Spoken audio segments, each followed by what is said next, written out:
Vous traversez une situation difficile et vous vous sentez seul et abandonné? Dieu connaît votre douleur. Oui, il n'est pas un Dieu qui se tient tranquillement au ciel, le moins du monde préoccupé par ce qui se passe sur terre. Il vous aime plus que de vous laisser seul dans un monde rempli de chaos. Dans cette vidéo, vous comprendrez pourquoi vous devez traverser la douleur et que vous n'êtes pas obligé de la traverser seul. Mais avant cela, une façon de nous encourager à vous apporter davantage de la parole de Dieu est de vous abonner à la chaîne et d'appuyer sur le bouton j'aime. Que Dieu vous bénisse pendant que vous le faites. Merci. Dieu connaît votre douleur. Hébreux 4h15, car nous n'avons pas un souverain sacrificateur qui ne puisse compatir à nos faiblesses, au contraire, il a été tenté comme nous en toutes choses, sans toutefois commettre de péché. Quel que soit ce que vous ressentez ou ce que vous traversez en ce moment, Jésus sait ce que vous ressentez parce qu'il a été là. Vous savez que c'est un autre type de réconfort lorsque quelqu'un qui a été dans votre situation vous dit qu'il sait ce que vous ressentez. Vous savez qu'ils le font vraiment. Dans la plupart des cas, ces personnes vous offrent du réconfort du mieux qu'elles peuvent et retournent chez elles. Elles ne peuvent pas rester à vos côtés pour toujours. Mais c'est différent avec Dieu, il est là à chaque étape du chemin, vous fortifiant pendant la tempête. Jésus sait que la tempête ne peut pas vous vaincre parce que la Bible dit. 1 Corinthiens 10h13, aucune tentation ne vous est survenue qui n'ait été humaine. Et Dieu est fidèle, il ne permettra pas que vous soyez tentés au-delà de vos forces. Mais lorsque vous êtes tentés, il vous préparera aussi le moyen d'en sortir afin que vous puissiez la supporter. Il met néanmoins sa force à votre disposition pour que vous puissiez y puiser. Il veut porter votre douleur avec vous, il ne veut pas que vous la traversiez seul. Lorsque vous êtes occupé à essayer de comprendre les choses par vous-même et de trouver une issue à une situation difficile, vous portez votre fardeau. La Bible appelle Jésus votre porteur de fardeau. Il n'aurait pas mérité ce nom s'il n'avait pas eu de fardeau à porter. Quand le porteur de fardeau est avec toi, pourquoi le fais-tu avec ta force? Matthieu 11h28, venez à moi, vous tous qui êtes fatigués et chargés, et je vous donnerai du repos. La première chose que tu dois faire est de laisser Jésus porter le fardeau. Tu dois comprendre que tu n'es pas seul face à la tempête.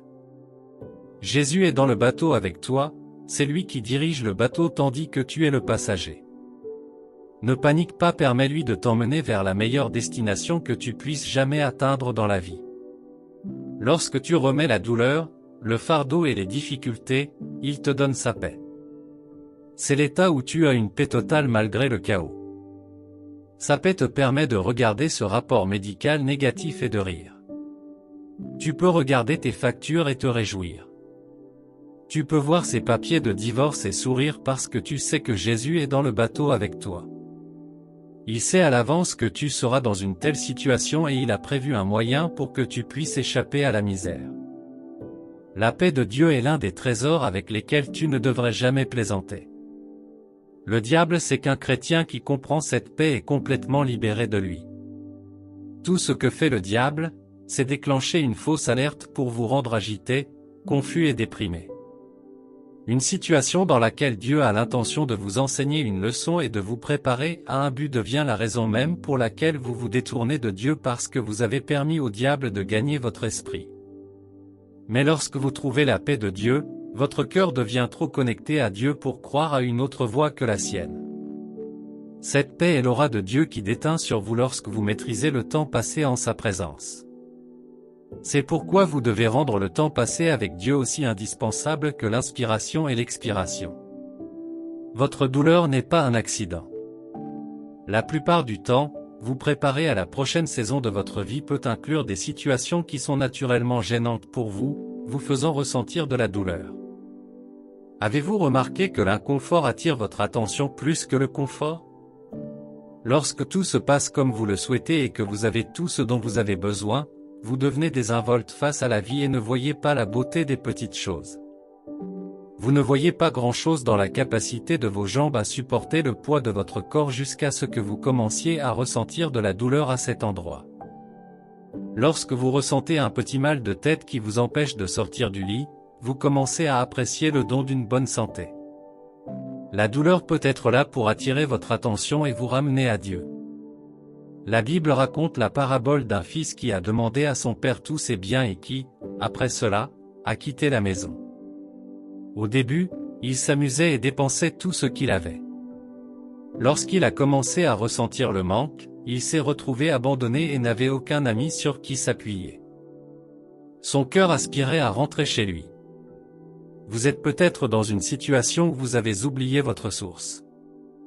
Un peu d'inconfort vous rappellera d'où vous venez et tout ce que Dieu a fait pour vous. Que la douleur soit due au fait que vous vous êtes éloigné de chez vous, qu'elle soit une mesure de préparation pour votre prochain niveau ou qu'elle soit une attaque du diable, Dieu les voit toutes. Il l'a permis pour une raison, qui est toujours pour votre bien, car la Bible dit que les pensées de Dieu pour vous sont des pensées de paix et non de mal, pour vous donner une fin attendue. Vous devez comprendre clairement la douleur et sa mission dans votre vie afin de ne pas permettre aux contraintes de l'expérience de ruiner vos chances de profiter des bénédictions qu'elle apporte. Le plus beau dans tout cela, c'est que Dieu connaît non seulement votre douleur, mais qu'il a aussi un plan pour l'utiliser pour vous propulser vers un niveau supérieur. Vous souvenez-vous de Saül, le premier roi d'Israël? Il était en route pour retrouver les animaux perdus de son père lorsqu'il rencontra Samuel. À cause de ces animaux, quelqu'un leur suggéra de rendre visite à un prophète qui pourrait leur dire où les trouver. C'est au cours de ces visites qu'il fut informé de la nouvelle mission que Dieu lui avait confiée. En fait, Samuel l'a oint comme roi cette nuit-là même. Imaginez ce qui serait arrivé si ces animaux ne s'étaient pas perdus en premier lieu. Il n'aurait probablement pas eu besoin d'aller voir un prophète ou même de quitter la maison de son père. Parfois, la douleur vous fait sortir de votre zone de confort et vous lance dans un nouvel environnement où vous rencontrerez des personnes et des situations qui vous pousseront à un niveau supérieur. Pendant que toutes ces choses se produisaient, Saül ne les trouvait pas drôles. Il devait aller de ville en ville à la recherche de ces animaux. Il devait avoir faim, être fatigué et frustré, mais il avait besoin de cette expérience pour entrer dans son nouveau bureau. Dieu a probablement dit à Samuel qu'un jeune homme viendrait s'enquérir des animaux perdus de son père, et que cet homme devait être le prochain roi d'Israël. Mais que se serait-il passé si Saül avait abandonné avant ce moment-là et était probablement rentré chez lui pour dire à son père qu'il ne pouvait pas retrouver ses animaux? Il aurait probablement manqué son ordination. Pendant cette période de douleur, de difficulté et d'inconfort, vous devez comprendre l'importance d'être au bon endroit et sensible à la voix du Saint-Esprit. Dieu vous parlera certainement à ce moment-là plus que jamais auparavant, et vous devriez être capable de discerner sa voix afin de pouvoir comprendre la raison de la douleur. Vous devez également comprendre les actions à entreprendre. Par-dessus tout, Dieu est là à vos côtés, ordonnant vos pas et vous guidant à chaque étape du chemin. Le fait que Saül soit allé jusqu'au bout pour chercher ces animaux et même qu'il ait refusé de rentrer chez lui sans les avoir trouvés était probablement le test final de Dieu avant de l'ordonner roi. Savez-vous si vous êtes arrivé au dernier tour de votre test et qu'il est temps pour vous d'entrer dans votre repos? Vous connaîtriez la réponse si vous aviez abandonné maintenant. Continuez à vous accrocher aux promesses de Dieu selon lesquelles il ne vous abandonnera jamais, peu importe à quel point les choses deviennent difficiles. Une autre personne qui a connu une immense douleur est une femme dans la Bible identifiée comme la femme d'un prophète. L'histoire commence lorsqu'elle court vers le prophète Élie pour obtenir de l'aide. Son mari, qui était un prophète, était mort, faisant d'elle une veuve avec 2 fils à charge. Si c'était tout ce dont elle avait à se soucier, cela aurait été minime. Mais cette femme était sur le point de perdre ses fils au profit de créanciers prêts à leur faire payer les dettes de leur père. Maintenant, cela vous donne une image de leur vie avant même la mort de l'homme, elle devait être pleine de difficultés financières et de vie au jour le jour. C'est une situation douloureuse avec laquelle beaucoup de gens luttent déjà aujourd'hui. Mais au lieu de vivre dans l'apitoiement sur elle-même et de perdre la raison, elle a couru vers le prophète. Pour faire court, Elle est passée du statut de débitrice à celui de marchande de premier ordre. Vous voyez, lorsque les choses semblent avoir atteint le sommet et que vous avez atteint votre point de rupture, c'est à ce moment-là que les choses commenceront à changer pour le mieux si vous prenez les bonnes mesures. C'est toujours avant l'aube que l'obscurité est la plus forte. Lorsque la douleur devient insupportable, c'est à ce moment-là que vous devez savoir que votre aide est juste à la porte. Cette femme a couru vers le prophète pour obtenir de l'aide. Qui sait si elle n'aurait pas souffert aussi longtemps si elle était allée voir le prophète plus tôt? Cela ne veut pas dire que vous devez courir vers n'importe quel prophète pour obtenir de l'aide parce que vous avez déjà le grand prêtre avec vous, qui est Dieu. Il est là à vos côtés et il veut être impliqué dans chaque partie de votre vie, y compris porter votre douleur avec vous. Ne présumez pas que parce qu'il est Dieu, il devrait déjà savoir ce que vous traversez, et s'il vous aime suffisamment et veut vous aider, il devrait se présenter à vous sans que vous ayez à l'appeler pour obtenir de l'aide. Eh bien, ce n'est pas ainsi que les choses fonctionnent. À ce stade, vous devez l'appeler à l'aide, courir vers lui pour avoir de l'aide, car en réalité, il est le seul qui peut vous aider à traverser la tempête. Vous souvenez-vous quand Jésus était avec ses disciples dans un bateau et qu'il y avait une tempête? Il était là avec eux, mais n'a rien fait jusqu'à ce qu'ils lui demandent de l'aide. Dieu est déjà présent avec vous. Ne présumez pas qu'il sait que vous avez besoin de son aide, et que cela annule votre demande. La seule indication que vous voulez qu'il intervienne est de demander. Quand vous demandez, il vous répondra. Demander ne signifie pas vous plaindre comme ses disciples l'ont fait, c'est plutôt vous qui lui confiez vos fardeaux comme le demande la Bible, déchargez-vous sur lui de toutes vos inquiétudes, car il prend soin de vous. Pendant que vous faites cela, vous devez avoir la foi. Vous n'avez pas à le faire dans la peur ou l'agitation comme les disciples.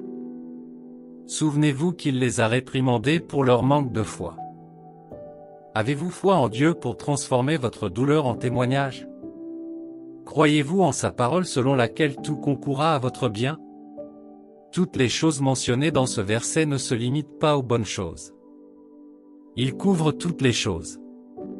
Chaque déception fonctionnera pour votre bien. Chaque échec, chaque difficulté et chaque perte se transformeront en votre bien. Vous regardez peut-être la douleur, mais Dieu regarde la situation dans son ensemble. Il sait que lorsqu'il en aura fini avec vous, vous penserez que c'est un rêve. La Bible dit, « Quand l'Éternel rétablit les captifs de Sion, nous étions comme ceux qui ont un rêve. Nos bouches étaient pleines de rire, nos langues de chants de joie. » Lorsque vous repenserez à cette période de souffrance, votre futur moi n'aura que des chants de joie à chanter, car votre vie ne ressemblera pas à ce que vous avez vécu. Lorsque vous ouvrirez la bouche pour partager votre témoignage, les gens ne vous croiront pas, car votre vie sera devenue si différente de ce qu'elle est aujourd'hui. Tout cela n'arrivera que si vous permettez à Dieu d'utiliser cette douleur. Ne vous accrochez pas à la douleur et ne vous en faites pas une identité. Abandonnez-la à Dieu. Laissez-le en faire ce qu'il désire. Les disciples ont vu un homme qui était né aveugle et ont décidé de poser des questions à Jésus à son sujet. C'étaient probablement des questions qu'ils s'étaient posées entre eux, ce qui était une affirmation courante que les gens faisaient lorsqu'ils voyaient cet homme. Ils ont demandé à Jésus qui était responsable de la cécité de cet homme, étaient-ce ses parents ou lui-même? C'était un homme qui toute sa vie n'avait pas eu le privilège de voir, et il avait aussi dû faire face aux commentaires négatifs de personnes qui le regardaient comme un pécheur. Vous ne voulez même pas commencer à imaginer à quel point sa vie a dû être dure. La réponse de Jésus à cette question est quelque chose que vous ne devriez jamais oublier chaque fois que vous traversez une période difficile dans votre vie. Jésus a dit que ni l'homme ni ses parents n'avaient péché, mais qu'il était né ainsi pour que Dieu soit glorifié. Vous devez savoir que vous traversez cette situation pour que Dieu soit glorifié. Vous endurez la douleur pour que Dieu soit glorifié. Dieu vous a créé en fin de compte pour lui donner gloire. Tout ce que Dieu vous permet de traverser finit par donner gloire à Dieu. Notez que Jésus n'a pas quitté l'homme comme il l'a rencontré. Il a craché par terre, a fait de la boue, lui a oint les yeux et lui a dit de se laver le visage dans la piscine. L'homme a fait cela et a recouvré la vue, ce qui l'a conduit à la gloire de Dieu. Ce que Dieu fera à travers la douleur lui apportera la gloire. Si vous voulez que votre vie glorifie Dieu, alors abandonnez-vous. Ce sera difficile, mais lorsque vous faites confiance à Dieu avec votre vie, vous pouvez le faire. Dieu est digne de confiance. Vous pouvez lui remettre votre vie et vous endormir parce que vous savez que rien ne va mal sous sa surveillance.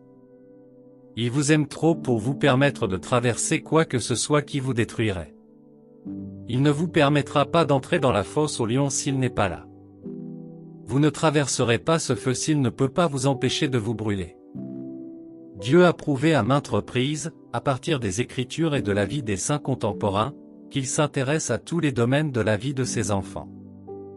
Il ressent ce que vous ressentez et ne vous regardera pas vous vautrer dans la douleur. Vous devez lui faire confiance à travers la douleur et vous abandonner à ce qu'il fait. Prions.